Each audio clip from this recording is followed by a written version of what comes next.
علی بھائی اگلا سوال ہے، میرے بھائی کی شادی کی ڈیٹ بالکل قریب آ چکی ہے، لیکن وہ عجیب و غریب وسوسے کا شکار ہو چکا ہے۔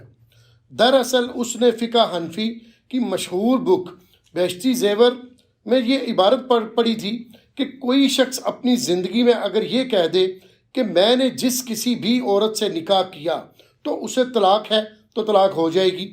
بس اسی دن سے اسے یہ شک لاحق ہو گیا ہے کہ کہیں اس نے بھی ایسا نہ کہہ دیا ہو، اور اسی وجہ سے وہ اپنی شادی سے بھاگ رہا ہے۔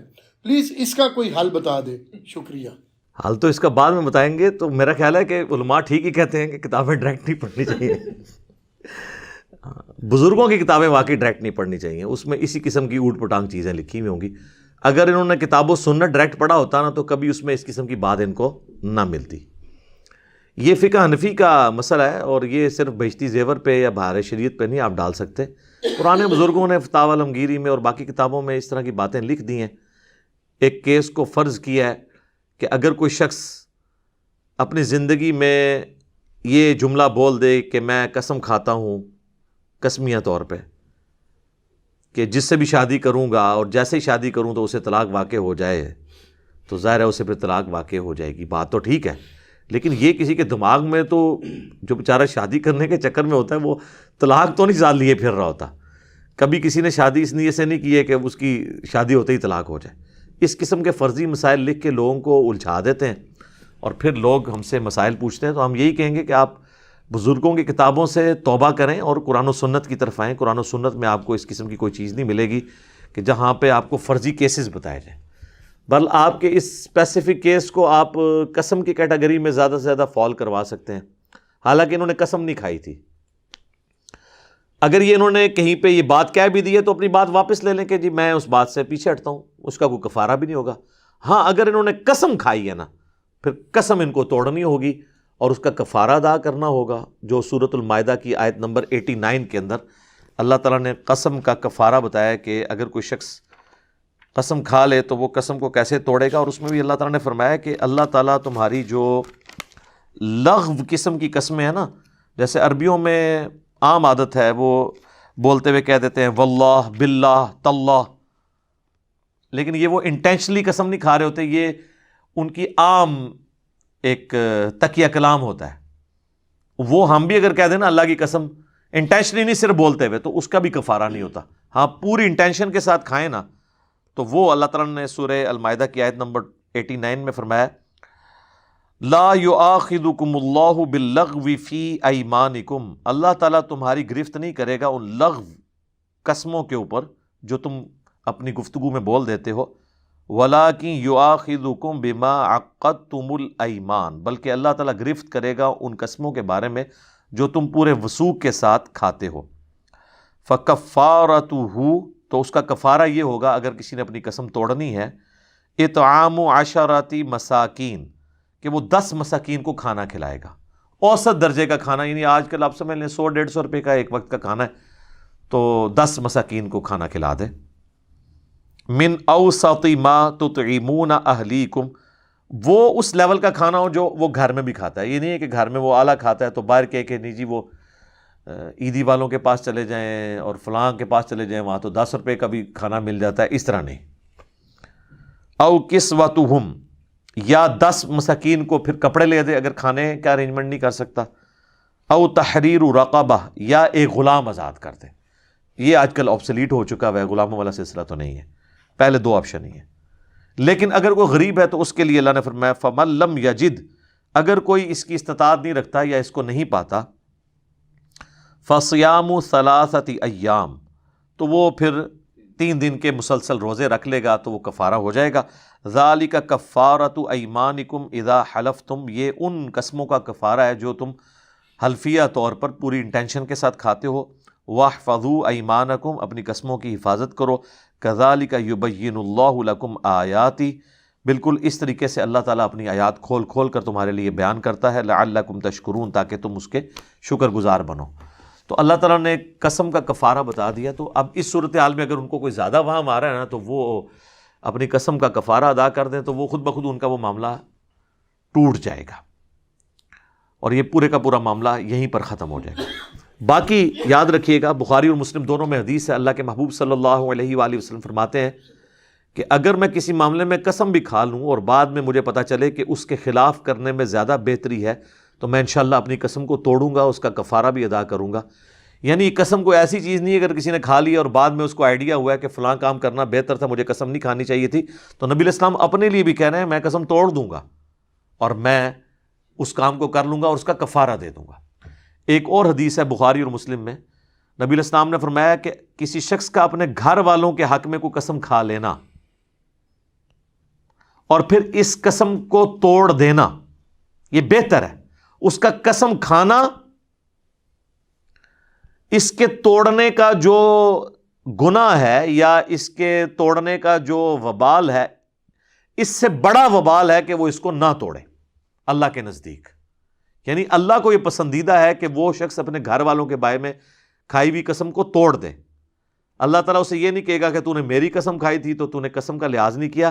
اگر وہ اس کا جرم بھی ہو کہ اس نے اللہ کی قسم توڑی ہے تو وہ قسم توڑنا چھوٹا گناہ ہے، بڑا گناہ یہ ہے کہ اپنے گھر والوں کے حق میں کوئی ایسی قسم کھا لینا کہ جیسے لوگ کھا لیتے ہیں کہ اگر تو اپنے یعنی وہ کہتے ہیں میکے گئی تو تجھے میری طرف سے طلاق ہے، یہ اکثر لوگ پوچھ رہے ہوتے ہیں، یا اپنے بھائی کو ملی تو طلاق ہے، یا فلاں سہیلی کو ملی تو طلاق ہے۔ یہ اکثر خامدوں نے اس قسم کی تھریٹ لگائی ہوتی ہیں اور پھر یہاں پوچھ رہے ہوتے ہیں کیونکہ انہیں پتہ ہے بیویوں نے باز تو نہیں آنا، تو سر آپ ہی اپنی قسم توڑیں اور کفارہ ادا کر دیں، اور اگر وہ چلی گئی ہے تو طلاق واقع ہو جائے گی۔ ایک کی نیت کی تھی تو ایک ہوگی، دو کی تو دو، تین کی تو تین، اور فارغ بیوی۔ لہٰذا احتیاط کیا کریں، آپ اس طرح کے کام نہ کریں۔ بیویوں نے تو باز نہیں آنا لیکن آپ تو باز آ جائیں۔ بیویوں کو کیوں اسٹیک کے اوپر لگاتے ہیں؟ معاملات کو اور طریقے سے بھی ہینڈل کیا جا سکتا ہے۔ اچھا، صحیح مسلم میں ایک اور حدیث ہے اسی کانٹیکسٹ میں، نبی علیہ السلام نے فرمایا کہ جو تم نظر مانتے ہو نا اس کا کفارہ بھی وہی ہے توڑنے کا جو قسم کا کفارہ ہے۔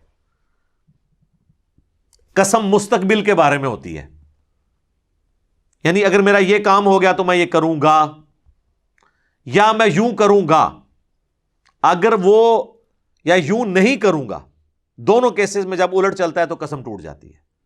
لیکن اگر کسی نے ماضی کی کسی بات پہ کہا نا کہ اللہ کی قسم میں نے یہ نہیں کیا، تو یہ قسم نہیں ہے، نہ کفارہ ہے، یہ ایک جھوٹی سٹیٹمنٹ ہے قسم کے ساتھ سپورٹیو۔ یہ قسم نہیں ہوتی، قسم مستقبل کے لیے ہوتی ہے۔ اور نظر بھی یہ ہے کہ میرا فلاں کام ہوا تو میں یہ کروں گا، اور پھر وہ یہ نہ کر سکے یا نہ کرے تو وہ ٹوٹ گئی، اور مسلم شریف کے الفاظ ہیں اس کا کفارہ وہی ہے جو قسم کا کفارہ قرآن کی سورۃ المائدہ کی آیت نمبر 89 میں آیا ہے۔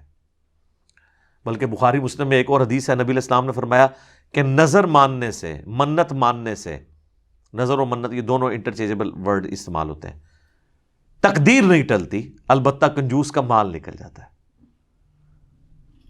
تو تقدیر اس چیزوں سے نہیں ٹلتی ہے۔ تقدیر میں لکھی ہوئی چیزیں جو اللہ تعالیٰ نے تقدیر میں پہلے ہی ڈیسائیڈ کیا ہے کہ دعا کی برکت سے ٹال دوں گا، دعا کی برکت سے بھی صرف وہی تقدیر بدلتی ہے، ہر طرح کی تقدیر نہیں بدلتی۔ اور صدقہ دینے سے بھی صرف وہی تقدیر میں آئی ہوئی تکالیف ٹلتی ہیں جو تقدیر میں لکھا ہوتا ہے کہ اگر صدقہ دیا تو میں ٹال دوں گا۔ وہ تکلیف جو آنے والی ہے اس اعتبار سے کہ اللہ نے اس کو ڈیسٹنی مقرر کیا ہے، وہ صدقے سے بھی نہیں ٹلتی، نہ دعا سے ٹلتی ہے۔ یہ بھی یعنی تقدیر کی بھی لکھی ہوئی تقدیر کے بھی دو قسم کی اقسام ہے۔ خیر یہ الگ سے ٹاپک ہے۔ بہرحال نظر کا کفارہ یعنی منت کا اور قسم کا کفارہ یہ سیم ہی ہے کہ آپ نے 10 مساکین کو کھانا کھلانا ہے یا ان کو کپڑے لے کے دینے ہیں، اور جب غلام والا سسٹم تھا تو غلام آزاد کرنا ہے، اور اگر کوئی اس پر استطاعت نہ رکھے تو وہ روزے رکھے گا، ڈائریکٹ روزے رکھنے سے کفارہ ادا نہیں ہوگا۔ اس حوالے سے ایک اور حدیث ہے، بخاری اور مسلم دونوں میں حدیث موجود ہے، نبی علیہ السلام نے فرمایا کہ اللہ کی نافرمانی میں جو کوئی شخص قسم کھاتا ہے تو اس کو پورا نہ کرے، اور نہ کوئی ایسی قسم پوری کرے کہ جو اس کے بس میں نہیں ہے۔ اب ایسی قسم بھی ہو سکتی ہے جو آپ کے بس میں نہ ہو، مثلا ایک شخص کہتا ہے میرا یہ کام ہو گیا، منت کے طور پہ وہ کہہ لے یا قسم کے طور پر میں روزانہ 1000 نفل پڑھوں گا۔ اب یہ کون پڑھ سکتا ہے؟ مشکل کام ہے۔ اچھا، بعض لوگوں نے یہ بھی قسم کھائی ہوتی ہے میں 100 گھروں سے مانگ کے نا اللہ کی راہ میں نیاز کروں گا، یعنی قسم تو منت تو منی ہے، مصیبت لوگوں نے پاتی ہے۔ اور بعض تو بالکل معصیت والی قسمیں ہوتی ہیں، یعنی میرا اگر بیٹا ہوا تو میں اس کی اتنی لمبی چٹیاں رکھوں گا اور اتنے سال کے بعد فلاں مزار پہ جا کے کاٹوں گا، تو یہ ساری جو اس قسم کی قسمیں یہ معصیت والی ہیں، گناہ والی ہیں، ان کو بھی آپ نے پورا نہیں کرنا۔ وہ بھی حدیث سنن نبی داؤد کے اندر موجود ہے، جامع ترمذی کے اندر موجود ہے، سنن نبی داؤد کے اندر بھی، کہ نبی علیہ السلام نے فرمایا جو اللہ کی نافرمانی میں تم نے قسمیں کھائی ہوئی ہیں نا، تو ان کا کفارہ ادا کرو، اس قسم کو پورا نہ کرو۔ کفارہ بہرحال پھر بھی دینا ہوگا، کیونکہ آپ نے غلط کام کی، وہ سزا تو آپ کو ملنی چاہیے نا، کفارہ تو آپ کو ملے گا۔ اور اس میں ایک اور بڑی مشہور حدیث ہے جو ابو داؤد کے اندر ہے، ایک صحابی نے منت مانی تھی کہ میں مقام بوانا کے اوپر اونٹ قربان کروں گا، ایک روایت میں آتا ہے 100 اونٹ۔ نبی علیہ السلام سے اس نے آ کے ڈسکس کیا تو آپ نے فرمایا دیکھنا وہاں پر کہیں زمانے جاہلیت میں کسی بت کی عبادت تو نہیں ہوتی تھی۔ ہائے ہائے ہائے، امام الموحدین صلی اللہ علیہ وآلہ وسلم، یا جاہلیت کا کوئی میلہ تو نہیں وہاں لگتا تھا؟ یہ نہ ہو کہ تم جاؤ تو کہو کہ بزرگوں کی یاد تازہ ہو گئی۔ اس لیے ہم کہتے ہیں کہ درباروں کے اوپر آپ نے اللہ کی راہ میں بھی خرچ نہیں کرنا، کیونکہ وہاں پہ غیر شرعی افعال ہو رہے ہیں۔ تو انہوں نے انشور کیا، تو پھر آپ نے فرمایا تم اپنی نظر کو پورا کرو، اور کوئی ایسی نظر پوری نہ کرو جو تمہارے بس میں نہیں، یا جس نظر کے اندر اللہ کی گناہ والا معصیت والا ایشو ہو، اس نظر کو بھی تم پورا مت کرو۔ اس موقع پہ آپ علیہ السلام نے یہ بات بھی ارشاد فرمائی۔ تو قسم کا بال کفارہ دینا پڑے گا، جس نے معصیت والی قسم کھائی ہے نا، وہ اس کو قسم والا معاملہ ہوگا۔ باقی یہ جو کچھ انہوں نے کیا، تو اگر ان کو زیادہ وام آ رہا ہے تو ایک قسم کا کفارہ دیں اور شادی کریں جناب، اپنے لیے بھی آسانی کریں، اپنے گھر والوں کو بھی اس عذاب سے باہر نکالیں، اور آندہ کے لیے بھی آپ نیت کریں کہ آپ نے کتاب و سنت میں جو چیزیں آئی ہیں وہ پڑھا کریں، بابوں کی کتابوں کو چھوڑ دیں۔ ٹھیک ہوگا جی؟ جزاکم اللہ خیر۔